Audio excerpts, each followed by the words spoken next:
Monday, Monday, you tried to come for me again, but not today, Satan, or whoever's running this negativity playlist this week. Because tell me why last week felt like Monday every single day. I was fighting for my life Monday through Thursday, and then check the stars, and apparently it's Mercury retrograde. And if you don't know what that means, Google it. I don't have time to explain the chaos science this morning. Welcome to Monday Over Negativity, the podcast that shows up for you even when your motivation ghosted you like at 5:57 in the morning. Okay. I'm your host, Elise, currently sipping on stress relief tea because your girl is going through life, but I'm still showing up. Now, if you're listening, that means you already hit the first battle, which you didn't snooze on this week because Mondays, they love to test us. They show up with doubt, stress, overthinking, and that little voice that tries to convince you you're already behind. But you're here because sometimes the negativity we feel on Monday isn't actually Monday. It's all that mindset, right? It's a mindset. It's belief that we've carried, experiences that we've lived, people we've been around, things we have consumed. But most of what we call, this is how I am was shaped long before this week started. So today we're unpacking your mindset, and this is MON. So stay tuned. This is MON, still showing up. Hosted by Denise.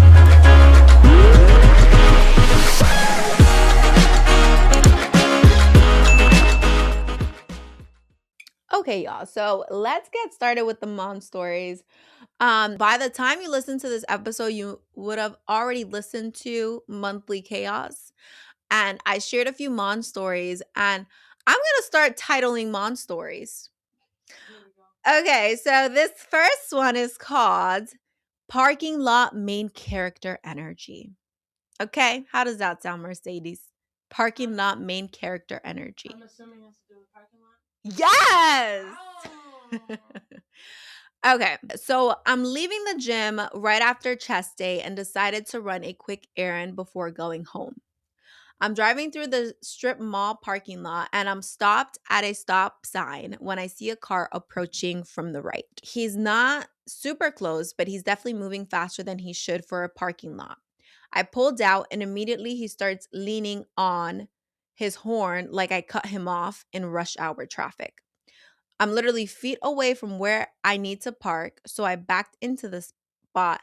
He speeds past me, stares, and then parks right across from me. Before I can even take my seatbelt off, he hops off his car, mean mugging. Mind you, I'm coming from the gym, chest day, shirt clinging to all the right places.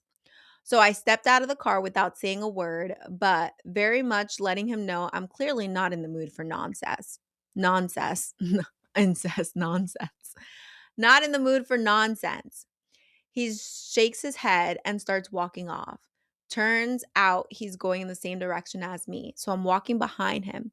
I can tell he's getting nervous because he keeps looking over his shoulder while I'm still silent internally, cracking up. He goes into the store I'm headed to and stands in line. I walk past him, return the same mean mug energy, grab my hot chocolate from the counter, and go about my day.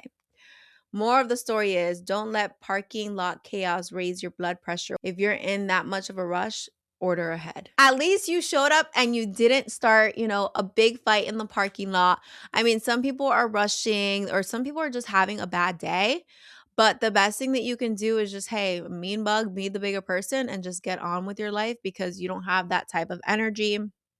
But at least you showed up by going to the gym first. Okay. Now, this next MON story is called Main Character Bystander Edition. Okay. So someone said, I'm walking to the parking lot to get my car when I notice one of those security guards treats his job very seriously.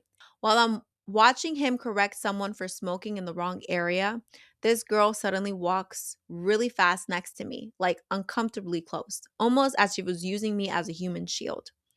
So I looked back and realized she was being followed.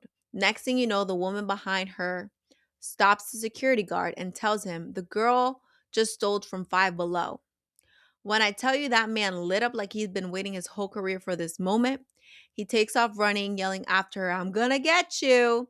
And he actually does. He catches her, recovers all the stolen items, and the funniest part, she pat him in the back afterwards and says, "Good job. You take your job seriously." Then casually walks away barefoot. Hey, at least you showed up. You showed up because you shared that funny story. Because what do you see? I think about Paul Blart. This was so he's basically saying that the security guard was waiting for the right moment. You know, it's like top flight security. Who steals from Five Below though? But in this economy now, it's rough in these streets. Who steals from Five Below? What? Not my business. I said I was gonna mind my business. You're doing great at that. But at least, you know, you showed up. Thank you for that story. And hopefully, you know, you bring more. You share more stories. All right, Mon family. So let's get into the escargot of things because today we're going to be talking about our mindset, right? And before we get into mindset, right? What is mindset before, you know, I break down the 5 elements that make up our mindset? Because mindset isn't just, you know, thinking positively. Mindset is the lens you live through. It's how you interpret, you know, situations, respond to setbacks, and decide what's possible for you. And the beautiful part is that mindset isn't permanent. If it was shaped, it can be reshaped. Now, generally, people operate from 2 different types of mindset, and I've said it before. That fixed mindset, which sounds like I'm just bad at this. This is not my thing. I tried once, it didn't work. And then you also have your growth mindset, which pretty much sounds like, you know, I'm learning, I'm improved. That didn't work, but you know, what can I adjust? And it's the same situation, but just different interpretations. So here's how you know which one you lean towards, okay? When something is hard, do you avoid it or do you lean in? And then when you fail, do you label yourself or do you look for the lesson? Your answers reveal your mindset. And now there's multiple things that shapes our mindset, right? And the very first one is culture because culture is very sneaky. You don't notice it until something feels off. It's those unspoken rules you grew up with, right? How emotions were handled, how money was talked about, how love was shown, what success looks like. Your upbringing wired your normal, which is why people they wash their chicken like it's a sacred ritual and other people's just straight into the pan. You know, some households season like the Food Network and other people salt and pepper, you know, that's enough. You know, a bland is a lifestyle for some people. But essentially, culture shapes more than food, it shapes your beliefs, right? And here's something very important: not everything that you inherit is meant to be carried forever. Some beliefs were survival tools from previous generations, but limitations for yours. So sometimes growth looks like you're honoring your roots while rewriting your script. And culture, you know, just shaped you, but it doesn't have to define you and who you are. Now, another thing that really shapes your mindset is your past experiences, right? And because sometimes your past becomes your reference point, right? As I mentioned last week, your brain stores pain like it's evidence. So when something new happens, it literally scans it and it's like, is this safe? Is it real? Will this hurt me too? And that's why mindset really matters because, you know, mindset is why, you know, 2 people can grow up in a painful environment and still build completely different lives, right? One person will repeat what they experience while the other person chooses to heal from it, right? And again, same environment, different mindset, and a different outcome. It's removing the power the memory has over your presence because unhealed pain will distort present blessings. And yesterday deserves acknowledgement, but not any authority over you. Now, another thing that really shapes our mindset is our mistakes. And I think this is very important because sometimes you guys, I know you treat mistakes like it's a permanent record. Mistakes are our teachers, right? The best chefs burnt food. The best athletes, they miss how many shots? The best entrepreneurs have flopped ideas. They didn't just quit after the awkward phase, right? Your mistake isn't disqualification. The only time mistakes win is when shame convinces you to stop trying. So, next time you mess up, laugh a little, and extract the lesson and thank God for that free tutorial because every oops is just, a plot development in your comeback story. The fourth thing that really, shapes your mindset is your association, right? Your circle is your free mindset subscription service. Whatever they stream, you absorb. Their habits, they start to become familiar. Their beliefs, right, become comfortable. Their expectations become normal. If your circle dreams, grows, laughs, evolves, you expand. If your circle complains, doubts, plays small, you shrink to fit. And sometimes growth doesn't require changing yourselves first, it requires changing proximity. And because your environment doesn't just influence behavior, it influences your belief, and that will influence your mindset. So, audit your circle, upgrade if needed, okay?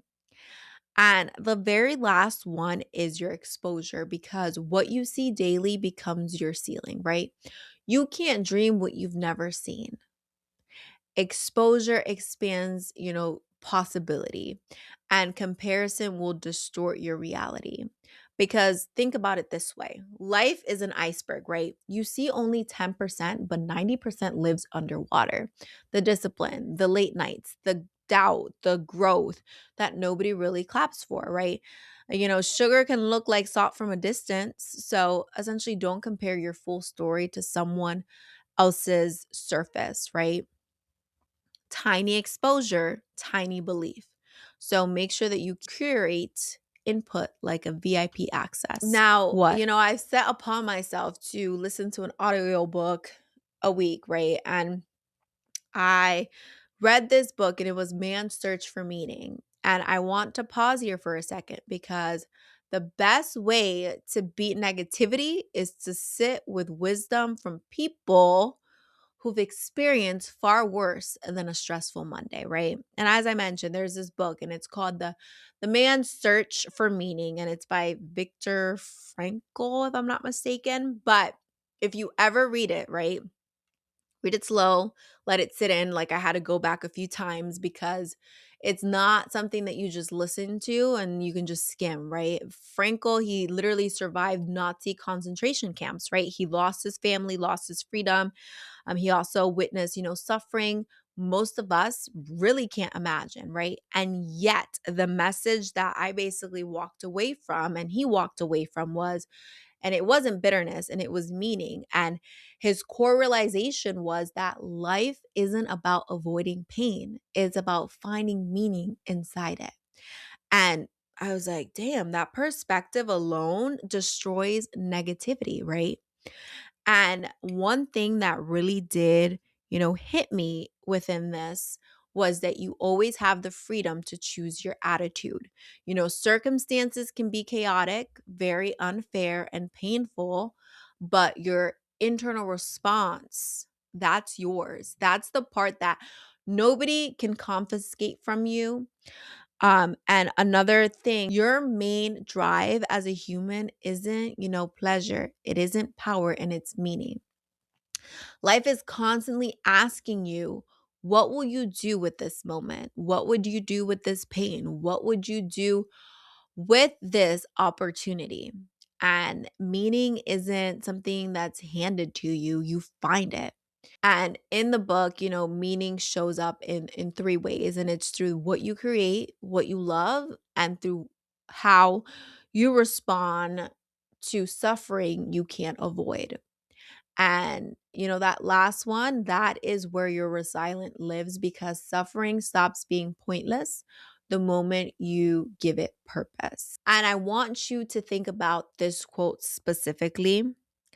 And it's that everything can be taken from a man, but one thing, the last of humans' freedom to choose one's attitude in any given set of circumstances. And I want you to listen to that again and go back. They took his freedom, they took his family, they took his security, but they couldn't take his inner choice. And that's your weapon too. Every single Monday. I mean, this week, this is my motivation for this week, right? Every Monday, every setback, every intrusive thought you have the power to control. All right, Mon family, let's hit this, mindset truth head on because it's the one that slaps the negativity every single time. And think about it this way, life doesn't get easier, you get stronger. And this is where mindset comes in because strength isn't created by easier lives, it's created by how you interpret hard ones. We love to romanticize after, right? The glow up, the wins, the calm.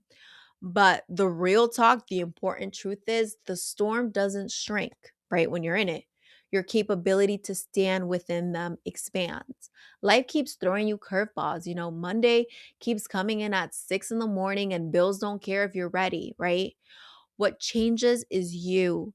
You build muscle, right? You build that mental, emotional, and spiritual through reps, right? That's mindset training.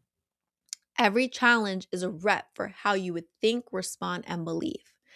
And here's the part that, can be a little bit sneaky is what seems sweet and easy on the surface might burn you later, right? That overnight success story often hiding, decades of tears. That person who looks like they have it all right together could be, fighting battles you can't see. We assume it's easier for them than we think. But that assumption, that's mindset too. So, how do people actually become stronger? Right. And it's not magic, right? It's mindset choices because life gets harder when you chase easy. Working out is hard, but never moving is harder. Uncomfortable conversations are hard, but unresolved tension is harder. Mastering a craft is hard, but having no skill is harder. Easy doesn't remove difficulty, it just delays it. So I want you to embrace discomfort on purpose and build habits below the waterline. Turn pain into fuel, audit your lens. Each one is a mindset decision, right? Each one is choosing growth over ease. Now, let's talk about the gym a little bit, right? Nobody gets ripped wishing for easier weights. You add the plates, you feel the burn, you recover, you repeat. Same with life, right? God doesn't promise lighter loads. He promises stronger shoulders, right? Which means faith isn't removing difficulty, it's renewing your mindset inside difficulty. So, this Monday, don't wait for easier. Get stronger. Look at the iceberg again. Think about the iceberg, right? Analogy. Celebrate the unseen work because your mindset, it's what lets you honor progress when nobody else sees. You're building something massive below the surface. And one day, the tip will rise. Keep building, and you got this. And remember that strength isn't created by easier lives, it's created by how you interpret hard ones. And every challenge is a rep for how you think. And to wrap this up, I want to leave you guys with you're rare because you're doing it. Most people, they're not. They don't see the rope. They see hard, sweaty climbs and quit before they can even start, right? When they see the rope at the top of the mountain, right? They imagine they imagine the fall, they imagine the struggle, they imagine the worst outcome and they bounce, okay? And you that are listening right now, you're still holding the rope. You're still pulling yourself one grip at a time. That's rarity. That's value. That's gripping. And that old mentality, it's time to swap it from I failed here before to I'm stronger here now. And the opportunities that once made you fail, face them again, but this time with adaptability, okay? Because a new perspective turns yesterday's roadblock into today's runway. And each season gives you something, whether that's a pain, whether that's a loss, whether that's a small win. And if you give something back, which is, effort, consistency, heart, growth is the exchange. And if you don't give, you never discover what you're capable of carrying, right? Everyone gets called to a journey. Some people resist it, right? Some people stay comfortable in that old story. They stay small in, familiar limits, but change your story and change who you become. Understanding where you stand now, that's not failure. That's clarity. That is a map.